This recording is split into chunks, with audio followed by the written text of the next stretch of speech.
stool ukalia.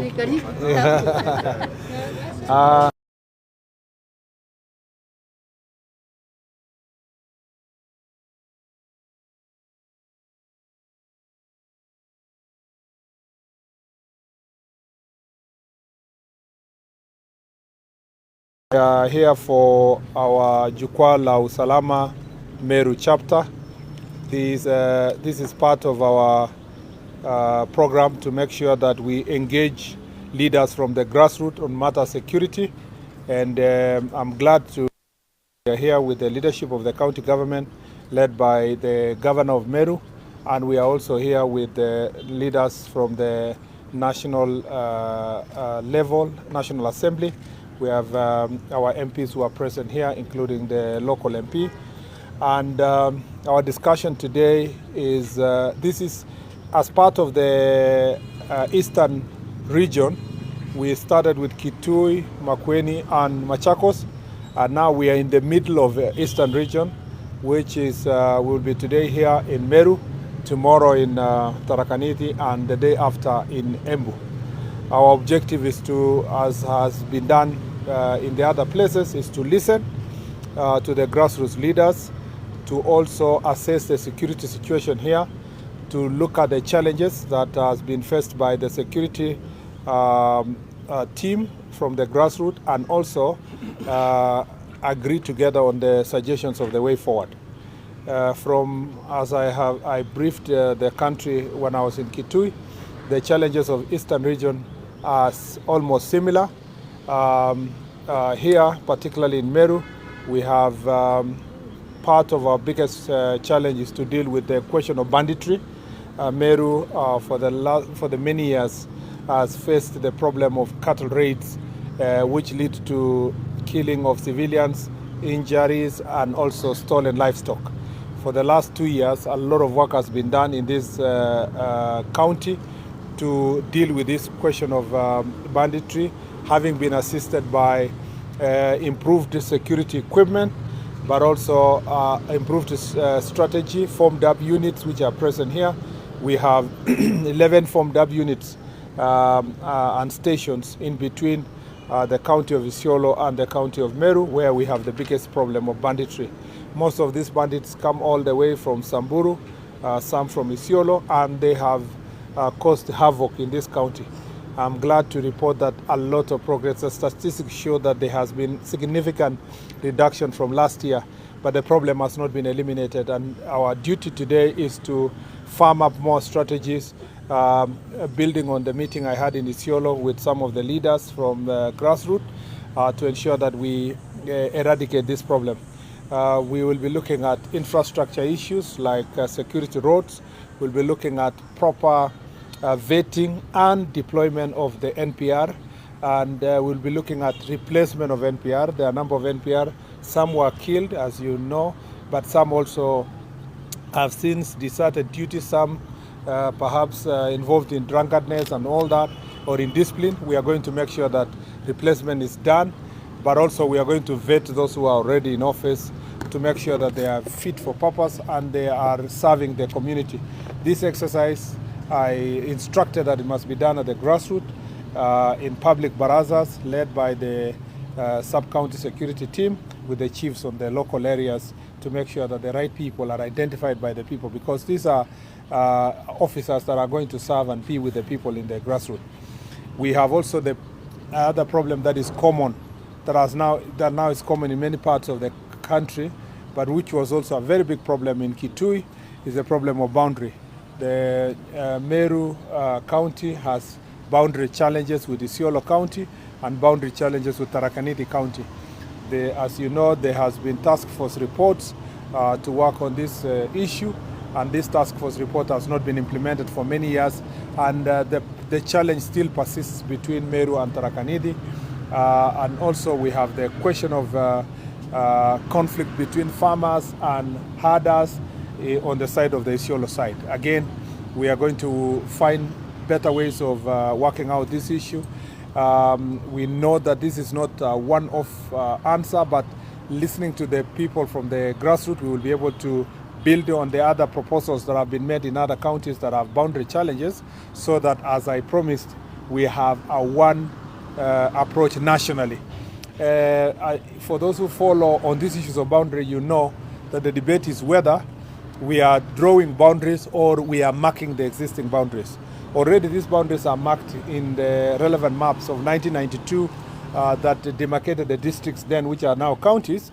And so the real task, if you ask me, is to just find the relevant institutions and officers who are going to locate and mark the boundaries so that we can avoid this conflict. We anticipated this long ago in the Senate. We tried to come up with a legal framework. We didn't succeed, and I think this is something that we need to revisit to make sure that our people live in peace. The other challenge we have in this Meru is the question of illicit brew, drugs and drug trafficking, and human trafficking, and the presence of aliens because of the proximity of this county, the strategic economic importance of this county, and its proximity to our border through Isiolo to Marsabit.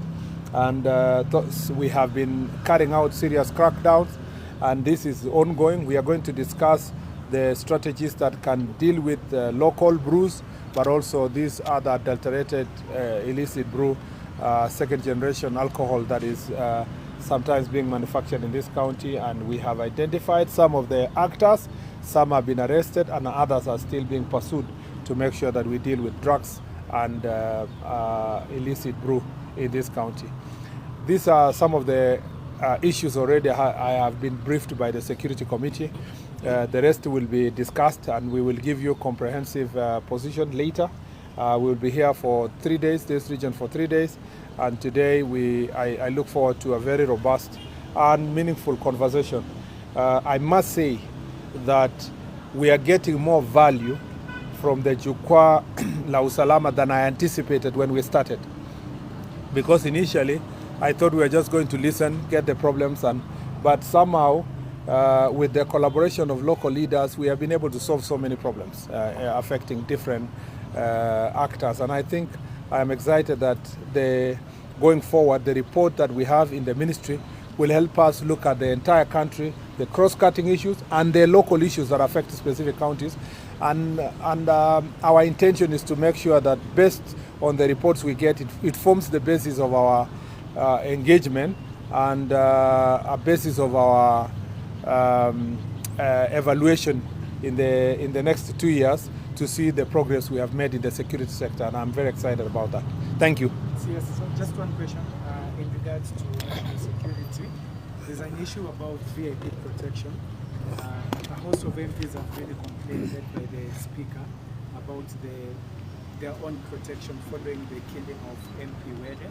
And also we saw in Migori kind of security lapse when someone had a issue towards the president. What do you want to say in regards to MPs complaining about issues they're raising about their security, it's not being addressed, and also what happened in Migori, and in regards to what is your call for citizen responsibility?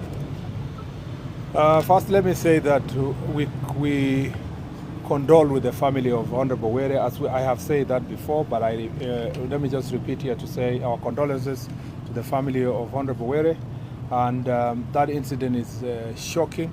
The circumstances under which the Member of Parliament was killed, the manner in which it was done, despite even him having security and him having been conscious about his own life and gone public about the same.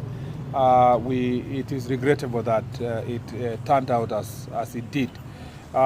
Luckily, it is within my knowledge that we have made very significant progress in arresting the perpetrators and their collaborators. And it will shock you to note that this is a very heinous crime that was done in a very cavalier manner, involving people that ordinarily some should have taken good care of the interests of the Member of Parliament. And so in the process, we want to affirm that the government of Kenya is committed to making sure that those perpetrators, some which have been arrested and others, their collaborators who will be arrested anytime soon, will be brought to book. They will be, they will be an example. Their discipline will be an example. Their punishment will be an example to anyone who thinks that they can run away from the law and who thinks that they can hide from such crimes. I think that the manner in which the police were able to pick very quickly those who are involved is a signal that anyone who is trying to harm another Kenyan, not just the member of parliament, for any citizen, we have the tools and the abilities to be able to arrest them. And by the way, let me remind the people of Kenya, despite the sometimes criticism that comes from some quarters, every single day, the National Police Service and our officers are arresting different kind of criminals all over the country that are either attempting robberies, attempting murder, and thanks to our police officers, a lot of this has been foiled. And I believe that going forward, we will continue improving on our security systems to protect every citizen, including those who are in office. On the incident that happened during His Excellency's function, I think that is something under investigations, and therefore I leave it at that to show whether there was really security lapse or whether there was intention or motive to harm the president, or it was a different issue. So the investigation is ongoing, but Kenyans need to know that the security of the president is a matter of national security, and it cannot be taken for granted. It's not easy to take for granted the security of the president because of the consequences that can ensue if a president is armed, is harmed in any way. But also let's all remember that there are always very evil people all over the world that try to attack VIPs, citizens, and so forth. And so our security forces are alert insofar as that issue is concerned. But for Ong'ondo Were's situation, you will be getting the final comprehensive report from the security officers, thanks to the thorough investigations that have gone into it, and the collaborators that will also be arrested, considering that the other suspects have already been arrested. MPs safe? MPs safe? Yeah, not just MPs, the people of Kenya are safe. It's our duty to protect all the people of Kenya. It will be responsible of me as a cabinet secretary for Interior to focus on a certain class of citizens and say ministers should be safe, MPs should be safe, or MCS should be safe, or governors should be safe. Everybody must be safe in his own country.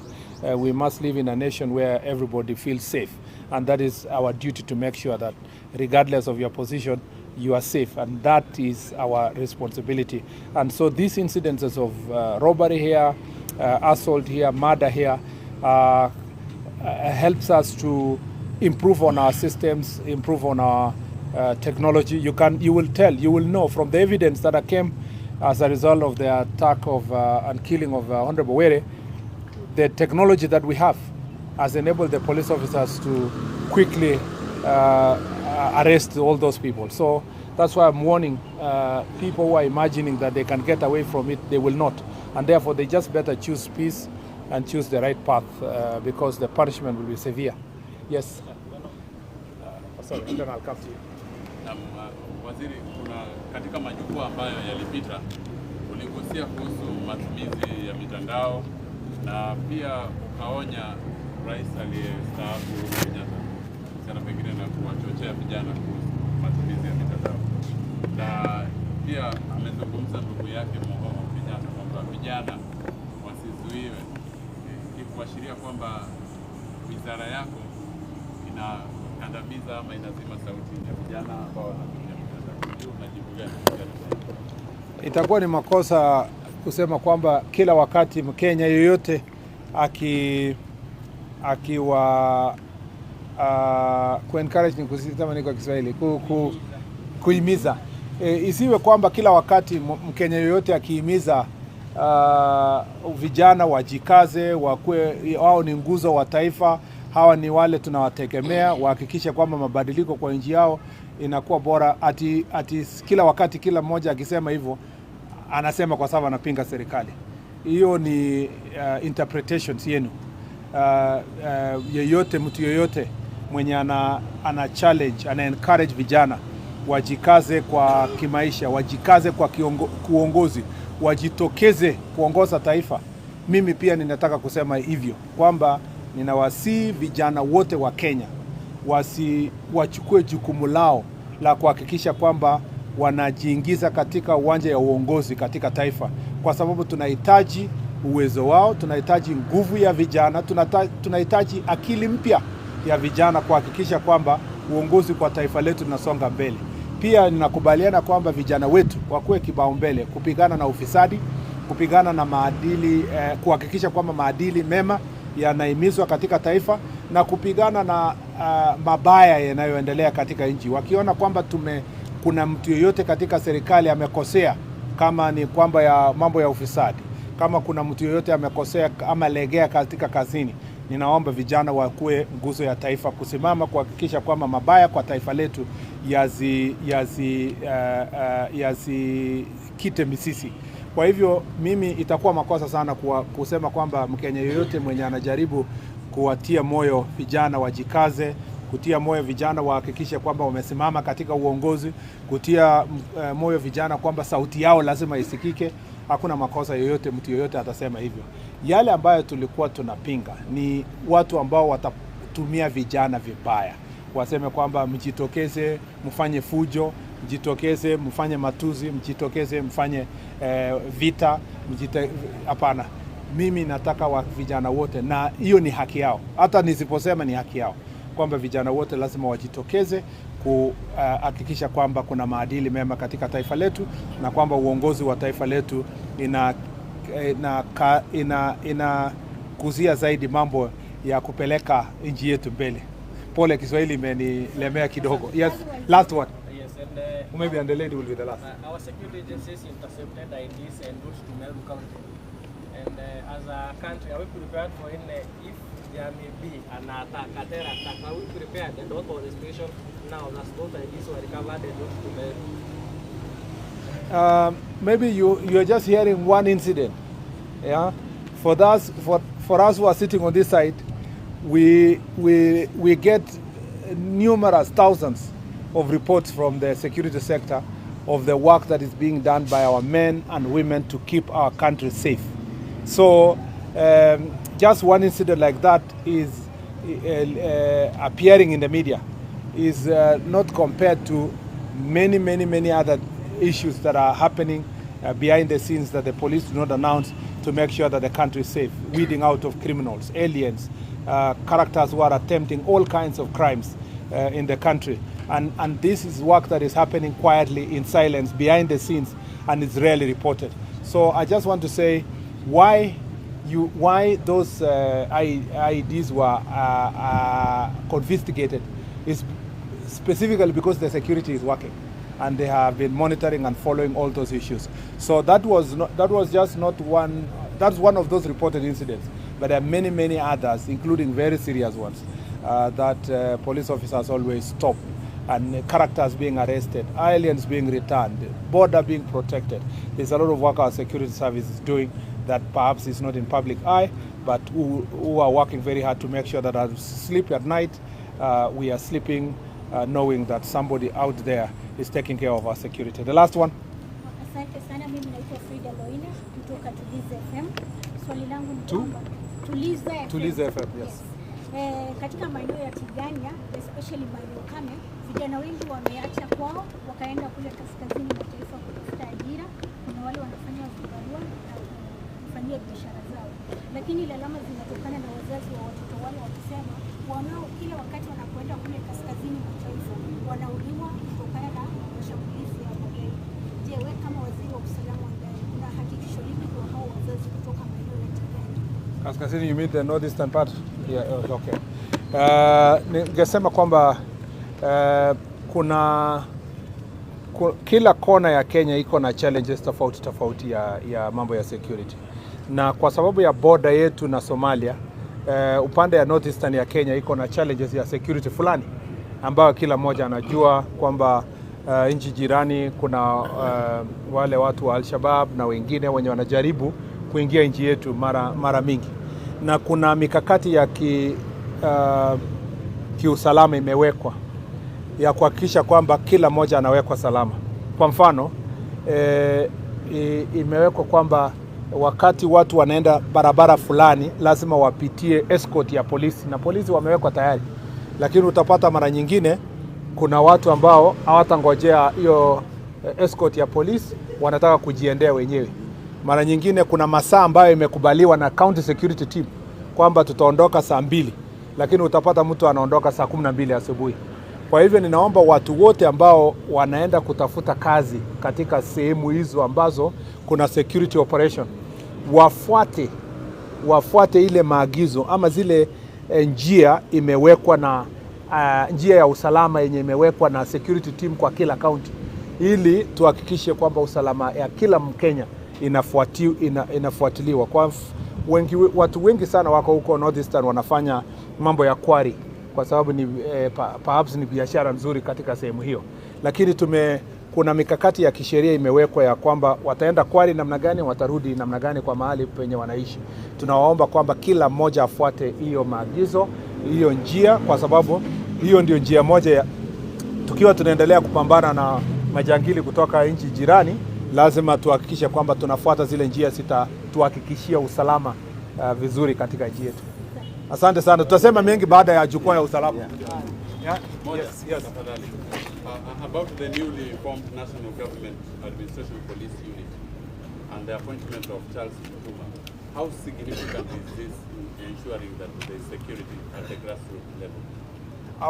Our biggest problem in the last few years has been unexposed national government administrators who, though are required to do enforcement, they are extremely exposed because they either don't have protection for their own security, but also they don't have the mechanism for arresting these criminals.